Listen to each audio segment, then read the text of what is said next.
So I've just played Until Dawn for the second time, like, ever. Like, I played it once in, like, 2016, 17, whenever it came out. I think it was 16, right? And then I just replayed it. Well, I've probably played it once in between now and then, but I just replayed it for the first time in at least 5 or 6 years, if not longer.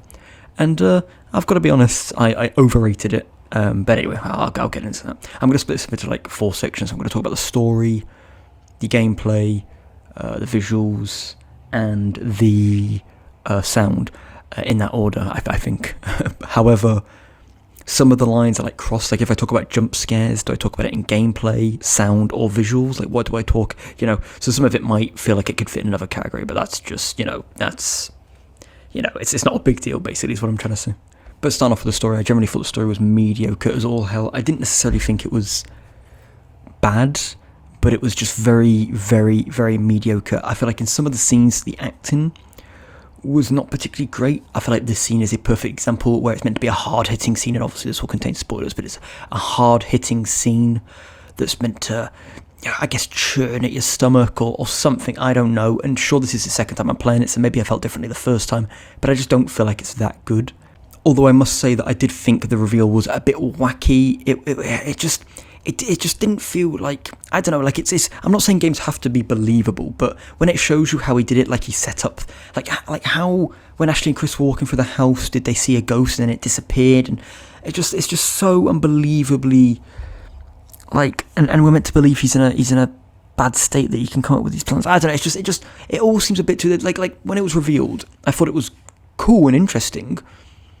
But there's a part of me in the back of my mind that's like, how did this all really happen? Like, I know they show a little compilation of, like, he drilled a hole here and, how he made the ghosts and stuff, kind of. It doesn't really explain it that well. I guess it doesn't need to, I don't know. But there's a doubt in my back of my mind that this could even be plausible. And I know it's fiction, but even for this fictional scenario, it just comes across as a bit, like they didn't have an idea how, it just, I don't know. It seems rather forced. There's also a point in the game where a Wendigo grabs Jessica, and it's the best jump scare in the game by far, but I'll get into that. But a Wendigo grabs Jessica and then drags her off. Why doesn't it kill her? There must be a reason. Maybe I'm just an idiot. But, like, you might say, well, it's Hannah, it's Josh's sister that does it, so maybe she recognises Jessica. But wouldn't she want to kill her because she's now with the person she likes or something? I don't know. And if she was, but then she, like, leaves her. She doesn't, like, even torture her. She just drags her down and leaves her. When she gets every other character, she instantly kills them. There's also some other disparities, like the guy with the flamethrower. I can't remember his name. I call him the Trapper, but he's not a trapper. I don't know what he is. But I know he's got a name in the game. I've completely forgot it. But he tells Chris that they'll slowly kill you when every single death scene is getting instantly your head ripped off or yada yada yada. It actually happens to Chris in my playthrough instantly after the scene, and to him himself. However, maybe he was just trying to scare him. Maybe he wasn't actually being serious. Maybe he was just trying to get Chris to do what he was told, maybe. I don't know. But if it wasn't for that reason, I don't know what other reason it would be other than just misinformation and bad storytelling. But like I said, maybe I'm not looking at it correctly. I think the butterfly effect was a really, really cool idea, and I believe in it as well. I mean, to be fair, I feel like it's fact at this point. If you change something small, it can have a big impact, of course. But I think the idea is really, really cool. It would have been cool if there were a bit more choices. I feel like there is a decent amount of choices, and if I played the game once or twice more, maybe there would be quite different scenarios if I picked different options. But I feel like, especially, and this is going to be something I was going to talk about after talk about the butterfly effect, but I'll quickly get into it now. Sam and Mike, those two characters specifically, cannot die until, I believe, it's chapter 10, the last chapter, I believe. They cannot die until the last chapter of the game, by the way. They cannot die. Mike's whole journey through the sanatorium, he cannot die. He can miss clues if he gets attacked by Wendigos, but he cannot die. And Sam literally is invincible until the end. There's not even a section where there's even the illusion that they could possibly die. Neither of these characters can die, and it just feels stupid. You can get Matt that can die pretty much instantly. You can get, Chris can die relatively quickly, and Ashley, and I mean, relatively speaking, in comparison. But Sam and Mike, because they need to be in the house in the final scene, they can only die at the end. Somehow I failed a standstill thing and killed Sam right at the end. But overall, like, it just feels like they need more. It's like, it just feels like it's too. in a game that's meant to be about choice, it feels extremely scripted, and I just don't like it. It doesn't feel like you're controlling the character's decisions. It feels, there's not enough there. I feel like my biggest issue with that, obviously, is that Mike and Sam just cannot be killed, and I don't know, until right at the end. There's, like, 2 instances in the entire game. You've got some characters where there's, like, multiple death scenes, but even the characters with multiple death scenes, if you actually look up all the death scenes, there's actually not that many, and some are just the exact same but replaced, like Ashley and Chris can switch roles in a certain death scene. So overall, I feel like there should just be a bit more depth, a bit more, I don't know what that sound was, availability, not availability, what's the word I'm looking for? It's just completely gone from my head. You can tell I don't script, but it's just, there's not enough variety is the word I was looking for, in the deaths, the variety in plot. It always goes to the same point, it always gets the same point. The endings are just a bit of text difference at the end, or not text, voice difference, not voice difference, difference, the characters say different things basically, but that's it. There's not like a big difference with the end, unless they all die, in which case, sure, but basically there's 3 endings. There's all characters live, some of the characters live, and that can be any amount. That can be one character dies, or all of them besides one die. And then there's all characters die. They're the 3 different endings, really. I mean, obviously, if, Matt dies in this playthrough and everyone else lives, or Emily dies but everyone else lives, there'll be slight differences, because Matt will be at the end cutscene and yada yada, but it's pretty much the same thing. It's just if they all live, not all of them live, and they all die, they're pretty much the 3 different endings. And so there's not as many endings as you think. I guess technically there are other endings, and there would be like over 200 probably. However, they're not varied enough for me to warrant them as ending. There's 3 true endings, which I think is fine, but I just feel like the way to get to those endings feels it feels like the game's almost hand-holding you for the entire experience, and I don't particularly like that. That's a lot of gameplay element as well, sure, but it is a story as well. There's also a scene which is maybe more acting than story, although I guess it is to do with story, is the fact that on the tower, and this is only if you go to the tower with Matt and Emily, there's some dialogue, I'll play it, it's so unbelievably cringe. I know it's meant to be like a teen slasher, at least for a portion of it, then it goes to the Wendigos or whatever, but it's just so cringe, even for that genre. It's just so out of place bad. It makes me feel nothing, like or any intenseness of the scene just instantly evaporates, because she starts saying, like, do something for once in your life, like, why are you always like this with me, when she's hanging off for a deer. Like, it's just, like, I know they're trying to make her character sassy and bitchy or whatever, but it's just so stupid, and it's just dumb. You're gonna be fine. Stop talking! I can't take it! Stop yelling at me and let me work this out, okay? No, you stop it! Why do you question every little thing I say? I'm goddamn sick of it! I looked this up on YouTube video, so it could be wrong, and maybe they're lying, but if it's true, I think it's great. The Wendigo that chases you throughout the most of the game is Hannah, until Mike in the sanatorium accidentally lets a bunch out, and they're the miners, whatever. But there's actually like a proper amount of Wendigos. Like there's like 14 Wendigos throughout the entire game or something along those lines. I don't know the exact number, I can't remember. But like in the miner's diary, not the miner's diary, the guy with I can't remember his name, the guy with the flamethrower, his diary, the guy that you think's a creep, but he's actually not. In his diary, it says he's killed 6 Wendigos. And then if you take that away from the actual number that there's meant to be, you're left with this amount, and then they actually like show up during the game, and they all die by the end, including Hannah. I think it's really, really good. Like, apparently they've actually thought about the amount. That it's not just like an unlimited, because when I was playing the game I thought that's just an unlimited amount of Wendigos, they don't care about the amount, but it actually is. Like, Hannah's chasing you through most of the game, then Mike lets a bunch out, and the bunch he lets out actually coincides with how much you're told there are through the miners story, like how many of the miners turned into Wendigos, and how many the guys already killed prior to you being here. It actually coincides, and I think that's really, really cool. A really, really cool detail. I hope I explained that right. I'm not very good at explaining things, but I think it's a really, really cool detail.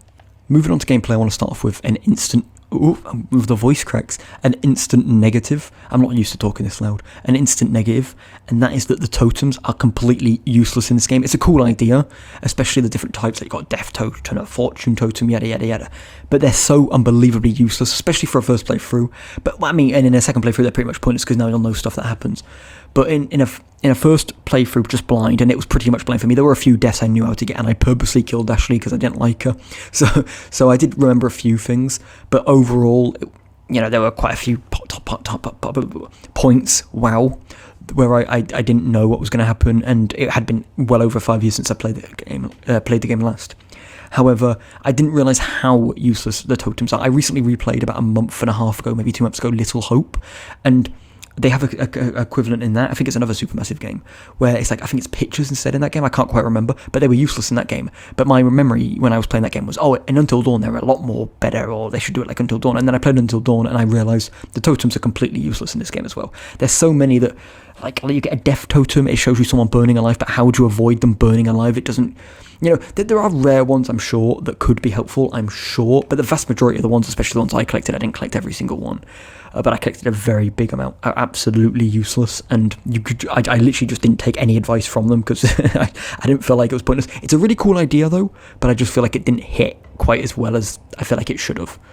Now, the biggest negative for this game for me by far is the jump scares. I watched a review, because I like to watch reviews after I've played games to get ideas for what I liked and disliked, because I might miss stuff out and stuff. And there was one person that said that they liked the amount of jump scares, and I completely disagree.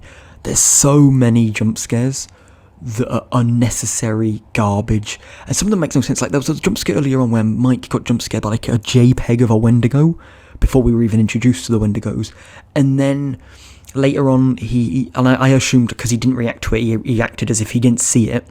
I was like, oh, well, that was just for the player, right? Even though it was absolutely abysmal JPEG jump. The jump scares in Call of Duty Zombies through the sniper scope, that is a wacky reference if you know it, are far better than this jump scare. This jump scare is so bad, it's unbelievable. Whoa. Alright. I just saw someone at the cabin. Okay. Let me see.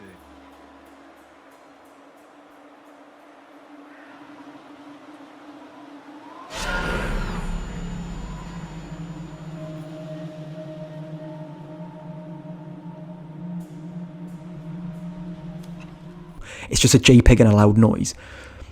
But I thought, it's just for the player, because Mike reacted as if he never didn't see it. Like he didn't even like shiver at it. It didn't. So I was like, it's for the player specifically for whatever reason. But sure. Then later on in the game, when he has like a epiphany, I guess, he realizes that that thing that I saw must have been the Wendigo at one point, and I'm like, how does he so he did see that, so why didn't he react to, it just doesn't make any sense, and it just confuses the hell out of me. The spirit of the Wendigo shall be unleashed. Oh crap.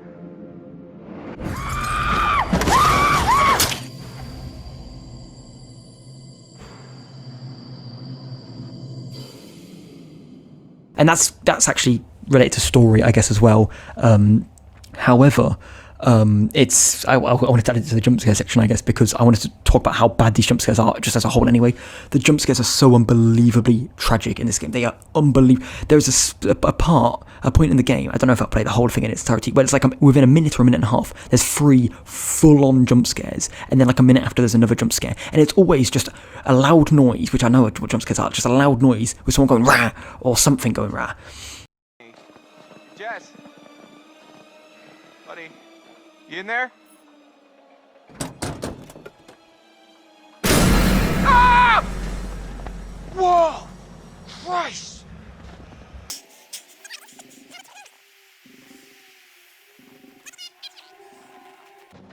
I totally promise I won't murder you. Ow! Oh my God. No. That was so good. No. Hello? Someone there?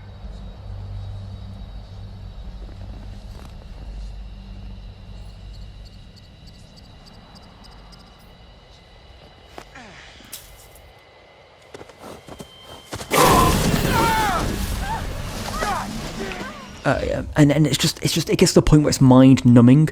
I actually had to turn my sound down because it was getting to the point, like a lot of them did actually, well, I say a lot of them, that's an over exaggeration, but there are some that did make me like shiver or you know what I mean, like quickly shiver with fright or something, like get spooked. But it was simply because it was a loud noise and a bah. It wasn't because it was actually scary. The atmosphere wasn't like creepy and it built up really well or something. It was just out of the blue, Like the closest thing to some build up would be like your characters hear something in the trees, they look in the trees, and then a deer pops out of the trees with a loud noise, and I hate like in these things as well, it's more of a personal preference. When they add loud noises, when like a deer jumping out of bushes shouldn't make a pew sound. Like, it's the soundtrack in this game. I'll get onto the soundtrack. I don't personally like it all that much, but it's just so unnecessary. The jump scares in this game are abysmal, and anyone who praises them, there's one jump scare that is really, really good, and that's Jessica's jump scare. The way it tells you to keep playing the game, to move your character, and then jump scares her. I think that's the only jump scare in the game which is even remotely good, let alone great, but it is a very good jump scare. And it's gonna be hot, so enjoy it, because I know we're going to.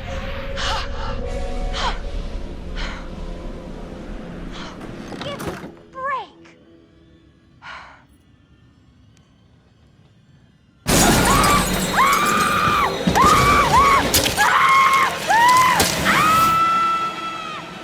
The mechanic where you're not allowed to move, I really, really like. I think it's way better than the one in the more recent games where it's like a heartbeat where you've got to click it. I most recently played it in Little Hope, but I'm pretty sure it's in Man of Medan and all the Dark Pictures games. I've never played Devil in Me, but I've played House of Ash. I'm pretty sure it's in all of those, the 3 that I've played. I know it's definitely in Little Hope and Man of Medan. I don't know what they use in the Quarry, if they use anything at all, but I think this Don't Move feature is the best in any of them that I've played by far. However, I do understand the criticism, and there has been a criticism that for people with like a disability like Parkinson's, essential tremor, something along those lines, Tourette's, something like that, it might be difficult to like control the controller, like not make the controller move if your hands are shaking or something, of course. But I feel like that's something that it would be nice if you could turn it off. I don't know if you can. I don't think you can. I did look in the settings, but maybe I didn't look hard enough. Maybe I'm just an idiot. But if you could turn it off, it wouldn't be that much. Or change it to something else. I mean, turning it off completely might ruin a bit of the experience. But if you could change it to like a heartbeat or something else, that'd be better, I think. However, I don't think it's a big negative to say that it's not, like people who are blind will struggle to play Dark Souls. Doesn't mean that Dark Souls is bad because blind people can't play it. Does that make sense? Like, just because, like, it would be nice if there was compatibility, 100%. I completely agree. However, it's not a huge negative, I don't think. I think overall the Don't Move feature is really, really good. And it's actually easy to mess up. You've really got to stand still. I was led back on my chair a lot of the times with the controller led on my knee, so it was quite easy. Besides at the end when I did it with Sam and instantly got her killed. I don't know. I know why though. I was looking at the Don't Move and I was, for some reason in this vital scene at the end, I was seeing how much movement is allowed before it like killed me. I don't know, I was trying to like move around the controller to see it. I don't know, I was trying to test it. I don't know. But overall the Don't Move feature is a really, really cool addition to the game. And then this is also a very brief thing, but there is a scene I found out from watching someone's video. I didn't notice this myself, and it's kind of to do with gameplay because it's about a choice. But there's a choice to go like whilst you're being chased by the maniac, the killer, Josh. You can look left or right. Like you can, I think it's hide or run left down a hallway, and you run left and you get caught. You have to hide, and you might think, well, how are you meant to know? But there's actually, it's very missable. But there's a split second where you can actually see the killer, Josh. Actually, I say the killer, he's not killed, but you know what I mean. You can see him like from around the corner, so if you're really attentive, you can actually know that he's down there and then hide. Although I guarantee nobody ever saw that on the first playthrough. I could have played the game 10 times and never noticed that, so and I don't think I would have, to be fair. So that is a very, very cool detail, but I love those little details. That's not necessarily gameplay. I'll put it in gameplay because why not?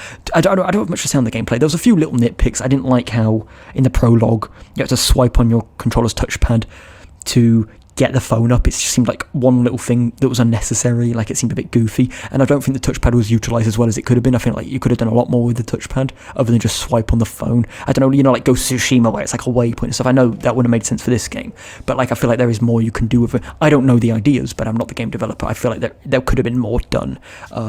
However, it wasn't the biggest deal. So a little nitpicks here and there, but overall I think the gameplay for the type of game it is, it's absolutely fine. Is it great? Absolutely not. But it's also, like, there are some cool parts of the gameplay, and I do like how some of the choices do actually seem to make sense. It's not just like, you do this, do that, and then if you do this, you die, if you do this, you don't, but it doesn't make sense. Some of them are a bit goofy, like the first time Matt can die is a bit, unfair, I think. Actually, is it the first or second time he can die? I don't know, when it gets impaled on the spike. I don't know, I'm saying that as if everyone just knows. But yeah, there are a few nitpicks, but overall I think the gameplay's absolutely suitable for this type of game. Now, moving on to the visuals, I wanted to mention that I think that some of the camera angles are very, very good in this game. Now, not all of them are, and it's not something that's extremely noticeable, I do not believe, while playing the game, but if I had to nitpick with the visuals, I would say that there's more positive than negative when it comes to visual, because it's a it's kind of fixed perspective. I mean, the camera does sometimes move, like sometimes you can walk towards the camera and it'll move backwards, stuff like that, but for the most part it's what I would call a fixed camera angle, kind of like the old Resident Evil games, and for the most part it works pretty well. I don't think there was any time where I was like, oh, this camera angle's bad. I think they're either average across the board, and there's one with like Mike where there's like a skull in the back and stuff, and it looks really, really cool. So there are some cool camera angles, and it's more positive than negative, albeit the vast majority are just average, not great, not bad, but there are a few that do stand out as being pretty cool. The HUD and the overall menu design, I'm going to put these both in the same part here, are very, very good. The HUD, there's nothing on the HUD pretty much. I mean, I don't know if you'd count the interactable icons, like in terms of like there's a little flashing light that says you can interact with a certain object, but I think that's a really good way. It doesn't ever take you out the moment. I feel like it's subtle enough, and it doesn't really, it's not off-putting. I do think it's really, really good, and the way it kind of can get you to your next objective without feeling too forced. I do like that, and there's nothing on the HUD, there's no health bar, not that there needs to be a health bar, but it doesn't tell you like what character you're controlling, yada yada yada. It doesn't need to, because you only control like 8, but I still think it's, you know, the cleanness of the HUD is very, very good, and it is a positive. And also the menus, whether you're scrolling to certain clues you've found, whether you're scrolling to the butterfly effect section, the menus as a whole, even the options menu, I all think is done very, very well. I don't think there's anything, it's not necessarily amazing. I'm not going to sit here and pretend that it's the best in game and I've seen, and every game should take inspiration from this game, but it's definitely not bad. At the very least, it's average, if not, and it's very passable is the word I'd use. It's passable, and that's a positive in my opinion. Now, I don't know if this should be in the visuals section, but I just wanted to mention, I don't know where else I'd mention this. It could go into the sound section as well, I suppose, but I'll get into it, I guess, when I get into sound. But at least visually speaking, there's nothing scary about this game at all. The game is not scary. It's a lot of people say it is, but even like when I was talking earlier about the best jump scare by far in the game, and actually a very good jump scare in just games in general, the Jessica jump scare, even that's not scary, it's just a cool jump scare, it's good, but it's not scary. And then the ambience, I mean, I'll get into that with sound, I guess, but the visually, the colour palette isn't scary, the visual, you know, the environments aren't scary, it's just not scary, nothing visually. If you were to play the game with no sound, just the environments itself, nothing scary about it. It's not scary. I recently played a game called Zombie, you know, the Zombie U game, but for PlayStation, if you know what I'm talking about. Even without sound, the visual palette of some of the thing is quite creepy. You know, that's a good example. Like just in this game, nothing. I understand it's meant to be played with sound. I 100% get that, but I'll get into the sound aspect of it in a minute. But just visually speaking, there's nothing scary about it. I think the world's design in terms of you've got the snowy area, and then you've got the sanatorium, and how they all look is fine. I think the sanatorium looks fine. The lodge is probably the best area of the whole game, the lodge, in terms of visually speaking, how pleasant it is to the eyes. But it's still, none of it's scary. It's not scary. I do like some of the visual changes. So basically, early on in the game, you get asked, like, are you scared of spiders or snakes or clowns or zombies or whatever? And like, if you pick zombies, when you get jump scared, it'll be by a zombie.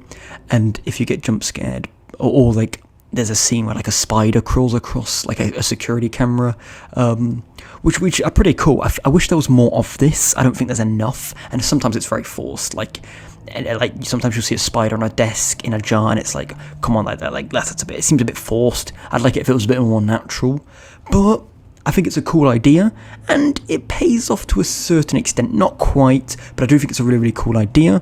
Not executed as well as it could have been, but it is a cool idea, and when you do see it come off, although sometimes it doesn't matter, like I said, if you get jump scared, with the jump scares I talked about earlier, when Mike gets jump scared, when he goes up to that tractor, which I showed earlier, the mask can change. It can be like a clown mask or zombie mask, I think, at least, but it doesn't matter. It's a mask that smacks, like, it's not how the mask looks that is the scary part that makes you jump, right? So, although I wouldn't count that as being scary, but you know what I mean, like, it doesn't matter, you know, if you get jump scared by something, it's a zombie or a clown, it doesn't matter. If the jump scare's good, it's going to be, you know what I mean? And then obviously we've got the graphics. I think the graphics are absolutely fine. I mean, the game still holds up till now, and they were going for that photorealistic look, and I think they got that quite well. There is kind of like a bluish kind of grey hue on the screen constantly, which I think fits the game quite well. I don't think it needs to be have a realistic filter, you know.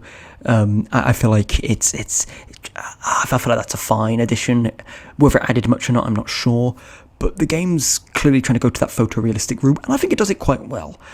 All the actors I know are they look like the people they play, at least the vast majority of them. Like Rami Malek plays Josh, and Josh looks like Rami Malek, yada yada yada. However, I think it's easily passable. You know, I don't think the graphics is a hard thing to talk about because it's not bad at all. It's just not bad. But like it's just not. It's nothing like standout for the type of game it is. You would expect it to be this good, albeit I actually think the graphics in this game, just graphically, I'm not like, obviously you've got to take into account the game came out in, I think it was 2016, but it might have been 15. But you've got to take into account that it came out way before some of these games. I think it looks just as good, if not better, than like some games like Little Hope, or like it looks just as good. I know there's a remake or remaster or whatever coming of Until Dawn, which I'm kind of, I'll probably play it if I'm still alive when it comes out, but it's something that I'm not necessarily looking forward to. However, the actual game, the version of the game I played, I think the PS4 version holds up as well as like The Quarry does, which is another very similar game that came out like a year ago. So I say holds up, I think like if you said Until Dawn came out like 2-3 years ago, even last year, I would have been like, oh okay, yeah, I can see that. Do you know what I mean? Like it holds up very, very well graphically. I think they've done a very good job there. Now, moving on to sound design, I wanted to talk about the spookiness of the sounds. I think the sound design in this game, this is going to be an unpopular opinion. I've seen a few reviews of Until Dawn, like maybe like anywhere from like 5 to 10, I'd say about 7 or 8 reviews, I don't know, but I've watched a few, and like half of them, maybe even more, they always talk about the sound design being good, and I couldn't disagree more. This is just my personal opinion, obviously, but I do believe the sound design in this game is absolutely atrocious. It's so, well, that's an over-exaggeration, but it is rather poor. I think that's a better way to put it, rather poor. If I had to rate it on its own, just the sound, it'd be like a 3 out of 10, right? I feel like the sound design, like I said earlier with the jump scares, a deer jumps out and you get the pew sound with a deer jumping out the bushes. It just doesn't make sense, like it's just stupid. But then you've got the stuff with like the ambient noise, like there's a scene where like really early on in the game, and this happens throughout the game at random parts, but it's more noticeable right at the start, when you're walking through the houses, Chris, and you hear like whispering in the background, like you can't quite make out what it's saying, but it just comes across as goofy or like really forced, like they're trying like be scared, whispering, spooky, you know.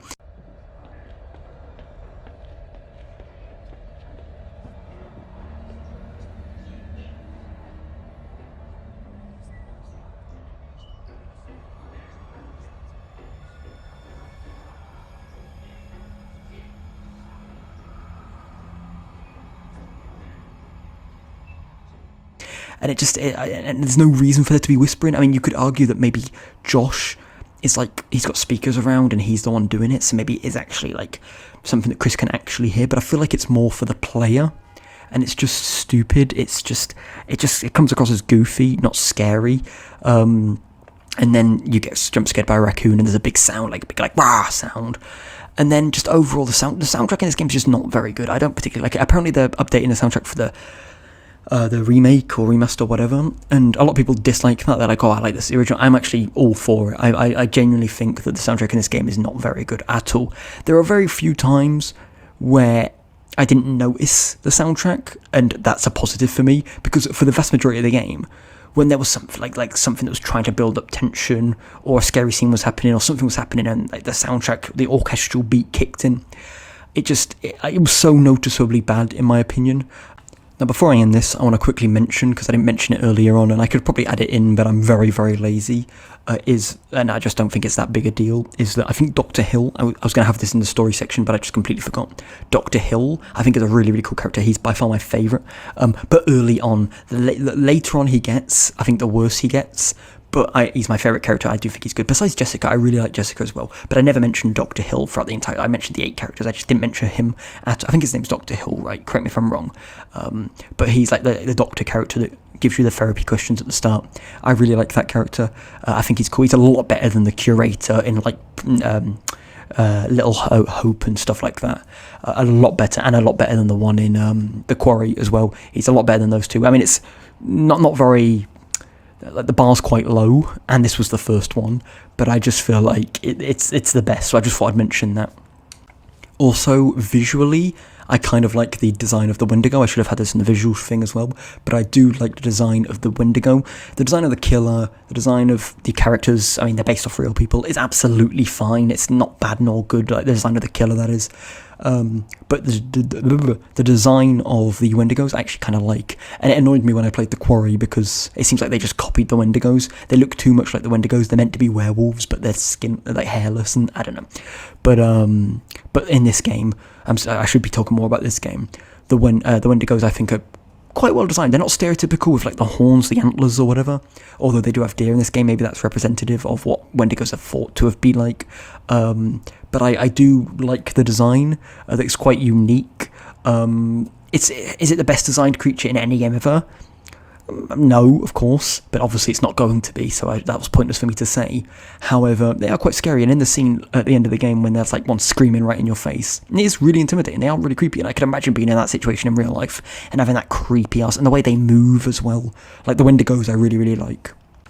Overall, I was tossed between giving the game a 4 out of 10 and a 5 out of 10. I'm really tossed between it. I don't like giving halves, so I wouldn't give a 4.5. I don't like giving halves, so if I have to choose, I mean, catch me on a different day, I might say the opposite, but I think Until Dawn is a 5 out of 10. Its story is lacking. The gameplay is absolutely fine for the type of game it is. The visuals are very, very good and still hold up till this day. And the character design is also very, very good, at least when it comes to the non-characters that are based off people, the actors, that is, so that the Wendigo and the killer's design, yada yada yada. But I think the sound design is awful. So overall, I think the game, being a 5 out of 10, is quite fair. I was down there. It was horrible. You were? There was all this like crazy shit. Like cages and weapons and wolves. Yeah, fucking wolves. Like, what do you mean? He said, yeah, and fucking wolves. As if that's hard to believe, bro. You could have said there was a velociraptor there, and I'd be like, oh, okay. Like, bro, there's Wendigos going around killing people that are invincible. You just see Chris's head get ripped off by one, and you're saying, yeah, fucking wolves. As if they can't believe wolves are a thing.